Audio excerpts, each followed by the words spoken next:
You're watching Beyond 100 Days. The terms for divorce have been agreed in Brussels, but are they acceptable to the British Parliament? Eurosceptics in Britain say the withdrawal agreement will render the UK a vassal state and must be rejected. It is a critical moment for the British Prime Minister, who tonight is meeting with her cabinet one by one to explain the compromises. In Europe, the chief negotiator Michel Barnier is exercising some caution, making progress, he said, but we're not there yet. In California, at least 44 people are now known to have died in the wildfires, which are spreading again in the high winds. Also on the programme, make France great again. Donald Trump takes on the French president following his trip to Paris for Armistice Day. And too good to eat, how Instagram is turning the restaurant industry on its head.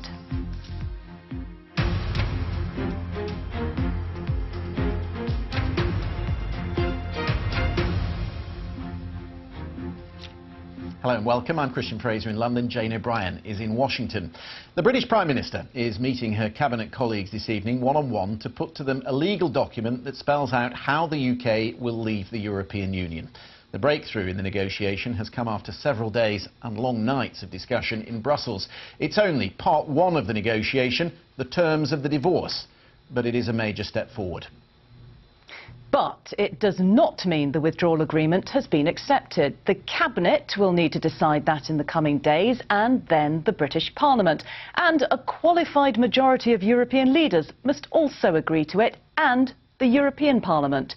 In short, this is where the technocrats step aside and the real political tussle begins. Yes, you can say that. Our political correspondent Rob Watson is here in London, and our Europe correspondent Damien Grammaticus is in Brussels. We'll speak to them both. Let me start with you, Rob. Let's get the caveats out of the way first of all. This is not a deal. This is an agreement on the terms of withdrawal. That is right, and it also does not settle Britain's future relationship with the European Union. This is about, in principle, about the withdrawal. I mean, it is massively significant, hugely important. It feels to me like the biggest moment in Brexit since June 23rd, 2016, the vote to leave, because it would avoid absolute chaos. But absolutely, it's not done yet. It does not mean that Britain's future relationship with the European Union is sorted out. And of course, the second caveat is that this deal has got to get through Mrs May's very divided government, and of course it has to get through Parliament as well, so two political hurdles. And over in Europe, Damien, Michel Barnier, the European Commission negotiator, is a little circumspect. Yes, well, we haven't heard very much officially from the EU side, just from sources here. We know that the negotiators worked late into the night last night, late into the night before. They've been at this since the beginning of the year, basically the last sort of 8-12 months, trying to hammer out this agreement. They found this text. We still have the Irish side, interestingly, saying, no, there's still some little details in there that need to be worked on. But it's gone to London now, and the key question that the EU will wait to see is whether Theresa May, as you're hearing Rob say there, can get the buy-in politically from her cabinet. That will come in the next sort of 24 hours or so. So there are still big hurdles there, and there are big things in this agreement that Mrs May had said that she would never accept. So that's what we understand. We haven't seen the text, we wait for it to come out, but we know what they were focusing on in the last few days was Mrs May had said she was going to break free from the EU and its customs union and single market. Well, what this text appears to say is that the UK will have a transition to leave for 2 years, and at the end of that, if there's no solution, no trade deal in place, the UK would stay in a customs union arrangement with the EU. It makes trade easy, but it limits the UK's ability to sign new trade deals with other countries. The UK, because of that, the EU is likely to have in this text all sorts of provisions for the UK signing up to EU rules to get that customs deal. That's something Mrs May said she wouldn't accept. And on the Ireland issue, it's also likely to have in there the EU's plans to keep Northern Ireland under EU rules to avoid a border in any eventuality. And that again is something Mrs May had said she would not ever accept. So big political hurdles for her to get over if she's going to get this passed at home. Rob, why the breakthrough now? Have they just run out of time? I think time is a huge part of it. Both the UK and the EU wanted a deal sooner rather than later, and they wanted to have a summit before the end of this month, and so they needed to do it sort of now rather than leave it any longer. And I think the British government was very anxious not to have to start very expensive preparations for a no deal, because I think we have to stress this again and again and again. I mean, why I use the word historic, why I use big moment about this moment, is that essentially what it would do is, it would, if it goes ahead, if it's approved, is it will prevent Britain leaving the European Union next March without a deal, which most experts, most people, most businesses think would lead to absolute chaos. Interesting, I thought, that the Eurosceptics here, the ERG, were out of the traps pretty quickly tonight. You've got the Brexiteer cabinet ministers going in to see Theresa May under no illusions what the Brexiteers in Parliament think. We touched on this last night. I mean, it's best to sort of step back. This is moment of truth time. You know, it's moment of truth time for Theresa May's government and the governing Conservative Party. And what I mean by that is this the moment at which the whole thing implodes, and that the Brexiteers, the enthusiastic leavers and Remainers who think this deal is rubbish, much worse than staying in the European Union, do they say, nah, this is a matter of principle, we are going to stop this, in which case all hell breaks loose? Or, despite the sort of grumblings that we've heard already from people like Boris Johnson, do in the end Conservatives and others in Parliament say, we don't like this deal very much, but phew, I don't like the alternatives. And here's what makes this a genuine political drama. If you had Theresa May sitting where I am sitting now, she would not be able to answer the question, does this work or doesn't it? She wouldn't. No, she's ducked that question several times. Rob, thank you very much. Damien Grammaticus in Brussels, thank you to you as well. Well, let's get more now from our chief political correspondent, Vicky Young, who's at Downing Street, where those cabinet ministers have been going through this text agreement. Vicky, what's the atmosphere like after all this time? I imagine it's pretty tense. Yeah, it is. I mean, what was interesting is that as soon as news started filtering out that there might be some kind of draft text, we had a whole host of MPs coming to where the cameras were inside Parliament to do interviews. I spoke to Boris Johnson, interviewed him. I mean, you know, his quote saying that the Prime Minister called it, even though we're not there yet. He said it's a chronicle of a death foretold. Talked about it being a vassal state, saying the UK would be staying in large parts of the single market and the customs union, and he was going to vote against it. Now, there were a whole host of MPs who agree with him, who decided clearly, even though they hadn't read the document, to come out and give their version. So they're being extremely vociferous. What's happening here, though, is that there are cabinet ministers who have also been pretty unhappy about the direction of travel, who've been going in there. We've seen a couple of them coming out, not saying an awful lot. They would have read the detail. They have got a big decision to make now. If they're not happy with what they see, do they tell the Prime Minister? Do they resign from the cabinet? What do they do? It's a big moment, of course, too, for Theresa May, and she knows ultimately she will have to get it through Parliament too. And I think the thing that she will be hoping is that, as Rob was saying, people look at the alternative. And of course, if the alternative they think is no deal, that might focus the minds of enough of them to get behind the Prime Minister. And interestingly, when I interviewed Boris Johnson saying, what is your alternative? He said, actually, what we need to do is try and get a transition agreement, which of course is part of the withdrawal deal, and then we move and prepare for a no-deal scenario. So I don't think there's anyone who genuinely thinks that the UK is ready for a no-deal scenario to happen in 4.5 months' time. Vicky Young in Downing Street, thank you very much for that. And if you are unsure about the various terms surrounding Brexit, then a reminder that you can go to the BBC News website and look for the Brexit Jargon Buster, all your guide to the terms, the various terms in Brexit. You'll find them on that webpage, and also, of course, the commentary from our various experts on Brexit as well. The difficulty, Jane, throughout this negotiation for Theresa May, and I do think this is the moment of maximum danger for her, is while she has been saying it is a sort of no deal is preferable to a bad deal, nobody really believes that the Treasury and the various government departments have put the measures in place to back that up. Nobody really thinks, least of all those in Parliament, thinks the UK is ready for a no-deal scenario. And the other difficulty for us is that on the EU side, no deal is preferable to a deal that undermines the single market and the customs union. And that has always been the case throughout this negotiation. So it's not an equal negotiation in that sense. And so she's probably taken a decision this week. And there is some thought that this is her tight deadline that is down at the moment. There are some in Europe who have already penciled in 2 months after Article 50 and would be prepared to extend the process. But this feeling that the Prime Minister has gone as far as she can right now within those parameters, and it is time to put it to the Cabinet. So, moment of maximum danger. We'll be focusing on that door for the next 24 hours and, of course, the reaction in the Cabinet meeting when we have it tomorrow. Let's turn to issues in the United States, because in California the forest fires have now claimed 44 lives, with more than 200 people still missing. But those search and rescue efforts are being hampered by the strong winds that are whipping the flames and the embers and spreading the fires further. More than 300,000 people have now been forced to flee their homes. President Trump has declared a major disaster, making federal aid available to affected residents. Dave Lee reports from California. It's been 5 days since the flames ripped through here, taking everything. For the people that were able to make it out of paradise and into safety, an excruciating wait. This woman was trying to find out what had happened to her brothers. He's an amputee, but he's a tough little brother, and I just like to tell him I love them both very much. The harrowing process of trying to find and identify bodies here has now begun. Search teams think it could take many weeks. What will also take time is fully understanding what happened here and why this fire was able to get so out of control.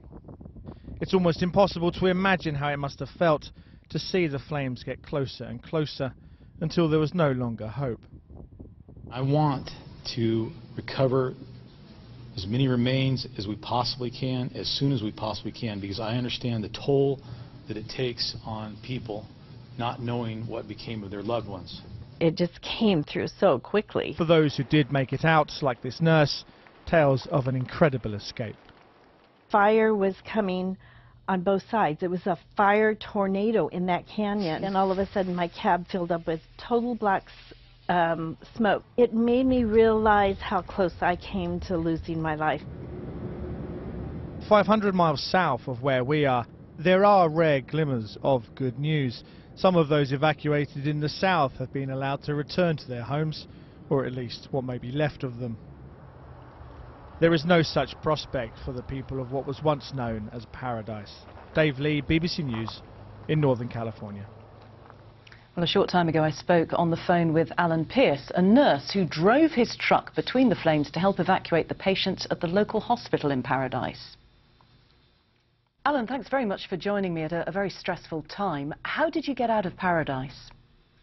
Well, the first attempt at getting out of Paradise ended in failure, if you've seen the pictures of the truck online. We had evacuated all the patients of the hospital just very quickly and got them all headed down the hill, and then the staff started evacuating, and then I headed down with a couple of my team members, and we got caught in a valley that had caught on fire, and it was gridlock. We were moving really slowly, and at some point it got gridlocked, and we were trapped in the fire. When, you know, explosions of, it's a rural town, so there's propane tanks exploding, and we're in the middle of the woods, so trees are going up in flames, and cars are catching on fire as they're trying to sneak by on the sides of the roads when they get too close to the fire, and people are running down the middle of the road. It was a bit hellish. It sounds horrific. How frightened were you? I was terrified. I don't act like that at that moment. I'm a nurse, and you're put in a lot of situations where you're out of sorts and you have to keep your wits about you. But I was terrified. But yet you went back. Yeah. At some point, I'm trapped between a fire truck and a flaming like SUV, and the bulldozer knocks that comes from out of nowhere and knocks the SUV out of the way, and it explodes, and you know, it's kind of a moment of chaos. And then I see there's a path into the forest, and I cut into the forest because I have a truck, so I can do that, and I am able to turn around and like head back up, and I head back to the hospital. Why? And as I get there, I have other team members that also didn't make it down the hill, and there's people from the community showing up, and we set up a triage and start taking care of patients. We raid the hospital for supplies and gurneys and chairs and IVs and bags, and we just start setting up a little mini hospital outside, triaging everyone from like all types of acuities, from like needing ventilation, like mechanical ventilation, to just walking and just smoke inhalation. You are still working. Have you had time to let everything sink in yet? I think I'm still kind of processing. The part in the hospital was actually the easy part. The dealing with, I'm still kind of working through the feelings I was going through when we were trapped in the fire. I think that's where my head is stuck right now. I am working by leading my team, my ICU team, making sure they're in the loop, because half the hospital burned down.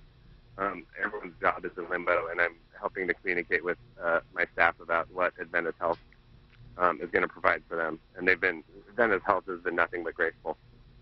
Alan Pierce, thank you very much indeed for talking to us, taking time to talk to us at this particular moment. No problem. Yeah, it looks absolutely terrifying. Now, not so long ago, Donald Trump and Emmanuel Macron appeared to enjoy a warm and fruitful relationship. The US president had treated Mr. Macron to a state visit. He seemed to admire his younger French counterpart, even though they were from different sides of the tracks.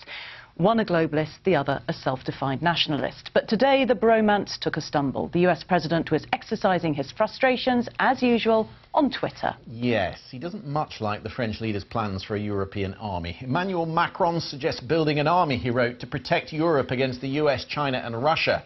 But it was Germany in World Wars I and II. How did that work out for France? They were starting to learn German in Paris before the US came along. Pay for NATO or not? And then, over a series of tweets, the president went on to attack President Macron personally. His approval ratings are very low, he said, and he concluded with a twist on his usual motto, make France great again. Well, here with me now is our North America editor, John Sopel. John, what went wrong between the two of them? Le bromance, c'est fini. I don't know. I mean, I think that, you know, there we are, that's it. That's Sopel finished as well. I think that what's happened is that, you know, Donald Trump and Monsieur Macron have differences, had differences. They were always there.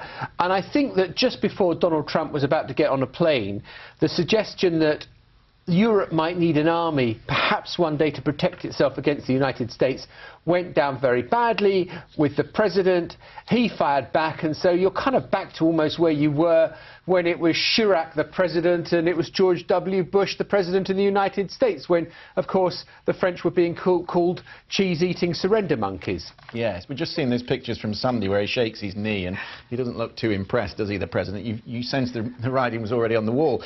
Emmanuel Macron, John, seems to have taken a decision that he's going to speak truth to power. He did it in Congress in April and got away with it, and then he did it again on Sunday. And as we know, when you take on the president, you get it back twofold.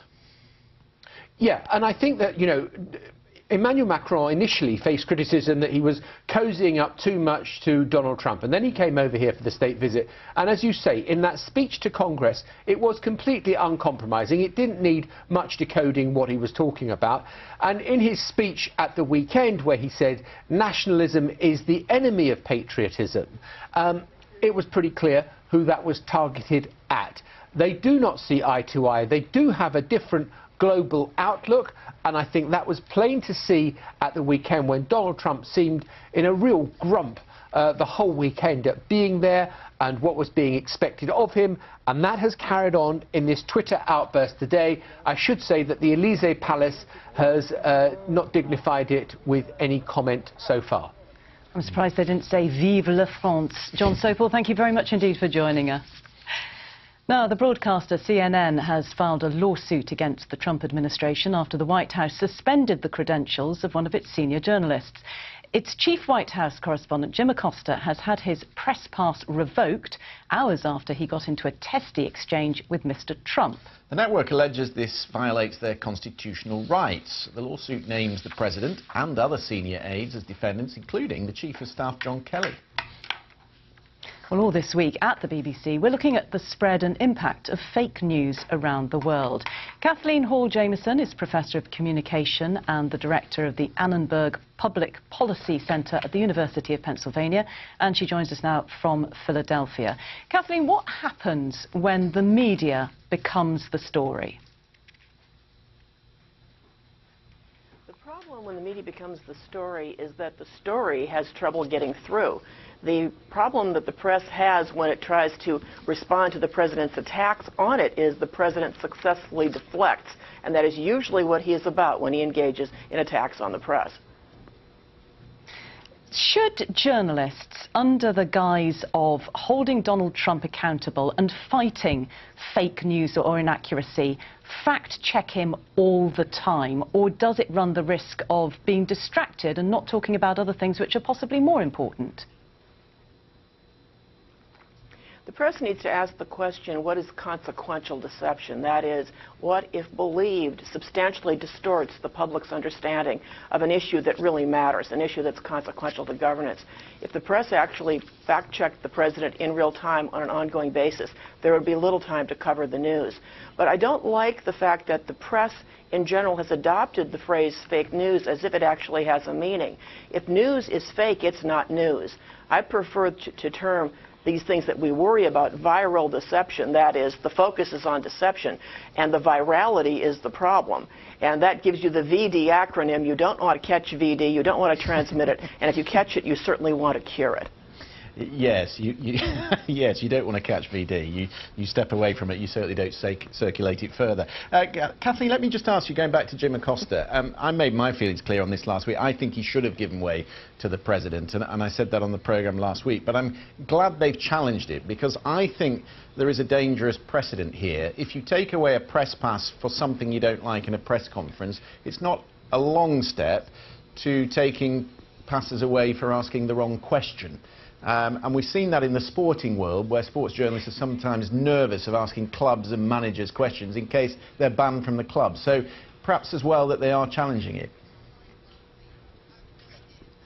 Yes, it's one thing to say that Mr. Acosta's behavior was not as appropriate as it ought to have been. That is, he should have ceded the floor to the journalist who had been called upon. And another to say that his access to the president will be denied. It's a dangerous precedent to say that the president can determine which reporters will be able to cover him and which will not. Carry that to its logical conclusion, and one will only have sycophants in the press corps in the United States. Absolutely. Kathleen, isn't part of the problem that it's very difficult to distinguish between news, inaccuracy and opinion here in the United States?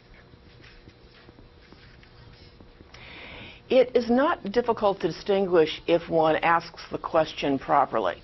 To the extent that the fact-checking organizations, and I run one of them called factcheck.org through my Annenberg Public Policy Center, asks whether a statement is adjudicable, that is, whether there is knowledge that is available, generally agreed to, if carefully defined. One can distinguish fact from opinion very clearly. And if the fact-checkers limit their fact-checking to those instances and then provide links to the sources that they use to determine whether or not something deserves the category of fact or is given the label facticity, we will increase the likelihood that the public comes to understand how it is that we can know and do know what we do know in politics. Kathleen Hall-Jameson, thanks very much indeed for joining us. Now, Christian, it may have escaped your attention, but women apparently like talking about feelings while men are excited by cars. A load of sexist rubbish, you might say, or maybe not, according to one group of experts. Based on a study with more than 650,000 participants, scientists at Cambridge University found men were more likely to prefer things and systems, while women were more interested in people and emotions. OK, well, we must caveat this research because it used self-reporting. That's when people either agree or disagree with certain statements, which may be prone to distortions. But assuming there is a grain of truth to it, well, Christian, I don't know, what do you make of it? Well, yes, there are some qualifications in this research, and they do make the point that they don't know to what extent it is genetic or to what extent it is socialisation. So these are learned norms. But I hesitate to put this to you because I know you are a bit of an anomaly. Am I right when it comes to cars? You've told me about this. Yeah, because I think this is complete codswallop. I mean, I love cars. I love very fast cars too. And I can also put an engine into a Fiat 500. I don't think that's an anomaly. My mother taught me. I, however, am not an anomaly. When I come back from the boys' trip and my wife says, what are their wives doing, because she knows them, I say, I don't know, didn't think to ask. I'm just not that curious. We talked about cars and football and things that boys talk about, so maybe I'm smack bang in the middle of the 650,000, I don't know. This is Beyond 100 Days from the BBC. Coming up for our viewers on the BBC News Channel and BBC World News, the deadline approaches for the recount in Florida. We'll have the latest from Miami. And it is a heavily guarded trial. The Mexican drug lord El Chapo is in court in New York. We'll discuss it. That's all still to come.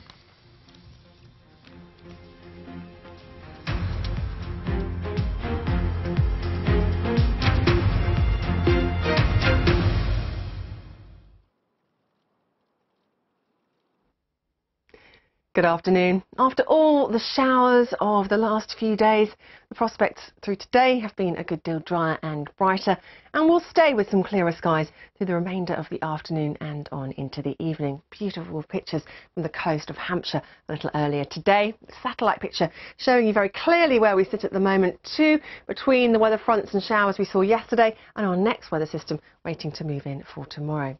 So this afternoon, largely clear skies, a light breeze and mild once again, highs of 13 or 14 degrees. But, as you saw from the satellite picture, and as you can see just to the west of us, by the time we get into this evening, cloud will be starting to thicken, the wind will pick up a little once again, and then overnight rain will push into Northern Ireland, across Wales. Heavier downpours for northern England for a time before the rain surges into southern and eastern Scotland for the end of the night. Clearer skies to the south, a mild night again, temperatures in double figures for many, single figures just in the odd spot. First thing on Wednesday, some sunshine for central and eastern England, more cloud around elsewhere. It will brighten as the day goes on though for the southwest and for Wales. By the afternoon, some sunshine here, rain clearing Northern Ireland and northern England as the day comes to a close, just taking that little bit longer to pull away from the northwest of Scotland. But a mild day again, temperatures into the mid-teens, a good 4 or 5 degrees at least above average for the time of year. As for the rest of the week, well, we'll be seeing less and less of the rain as high pressure starts to build across us. The weather situation settling down, and as it does so, some more autumn favourites to contend with, shall we say. On into Friday and particularly the weekend, more of an issue with lingering mist and fog. Thursday, a weather front does just try to glance into the northwest of the UK, so there could be some rain for a time for Northern Ireland and for the northwest of Scotland. But on the whole, a lot of dry weather, some decent spells of sunshine, but anywhere really from Yorkshire through the Midlands into the southwest could be stuck with some more persistent cloud on Thursday. Quite a dank day, maybe with some drizzle at times. But look at the temperature there, 17 in London. Again, we sit in some very mild air. And that will be the story to finish the week. Taking us into the weekend, though, we pick up a little bit more of an easterly breeze. Things will turn cooler as we go into next week.